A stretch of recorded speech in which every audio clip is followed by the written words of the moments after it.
Erica. I wanted to first talk through what the next step of the design thinking process is. So we're moving into the define stage.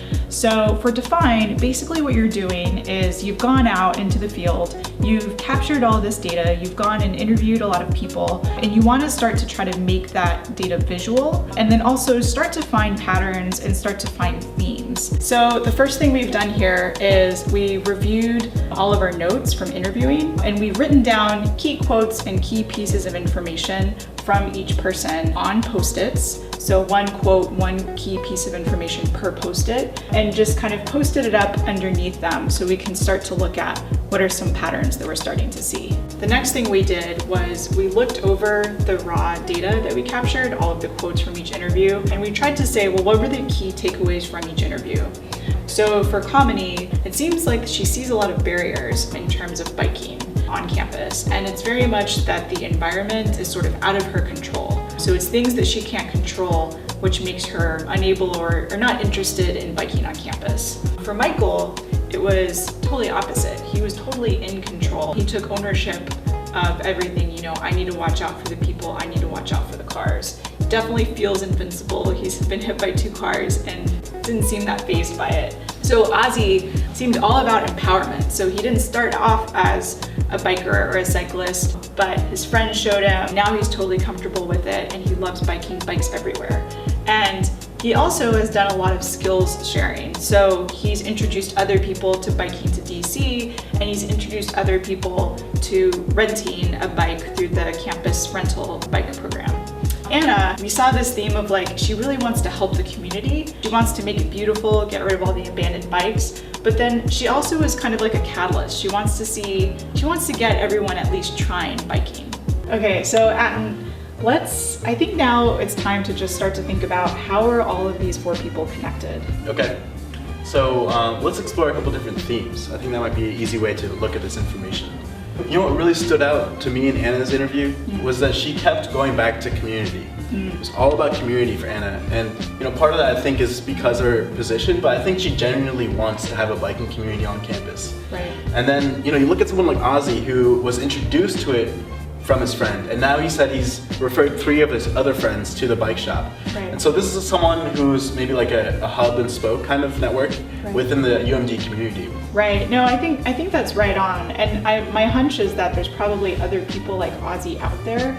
And so how do we find those Aussies and help them connect with the Kamini's to get them maybe biking around campus and helping them see that maybe the barriers that they think are there aren't actually there. Another thing with Anna, her role is interesting because she makes a lot of decisions about biking programs here on campus. But it sounds like her team is really small, her budget probably is not, you know, extensive.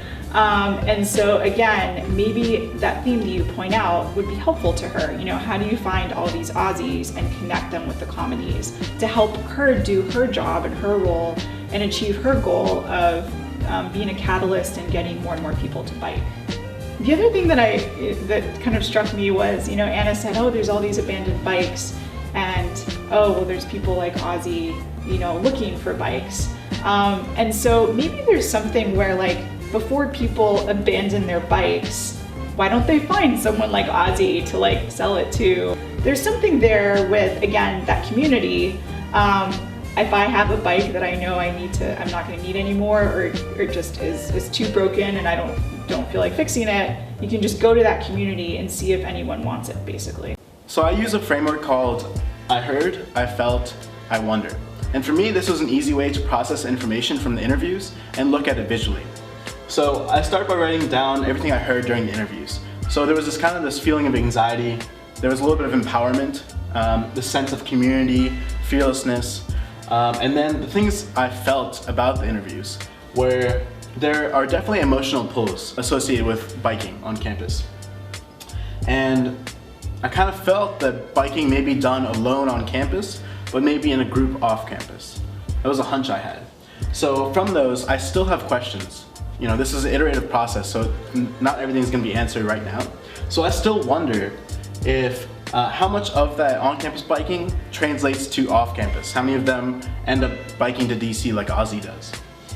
And if people really enjoy getting their friends to get involved in new activities. So if I refer my friend to biking and he really picks it up, would that be pleasurable for me or enjoyable? And for the community development aspect, is that best done organically or can it be facilitated? So as you can see, Define is a really messy process. We've just tried a bunch of things to see where we get to. So like Anton said, we still have a lot of remaining questions.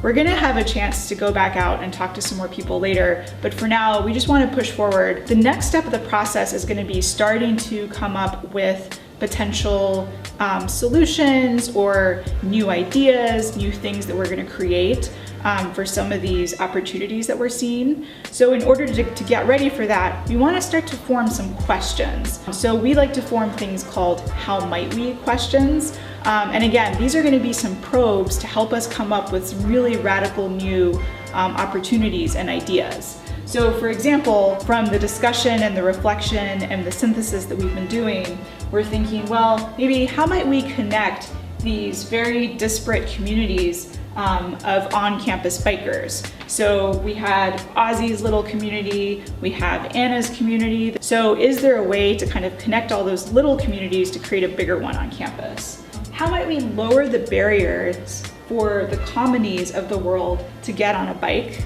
How might we enable the Aussies of the world to get non-bikers excited about getting on a bike and getting out on the road? And last of all, how might we connect people that are about to abandon their bike with people that actually do need a bike? So again, we saw a disconnect. You know, people like Ozzy go and rent a bike every semester. Anna's finding all these abandoned bikes. So how do we connect the people when they're about to abandon their bike? Instead, they go and try to find the Aussies and get the bike to him.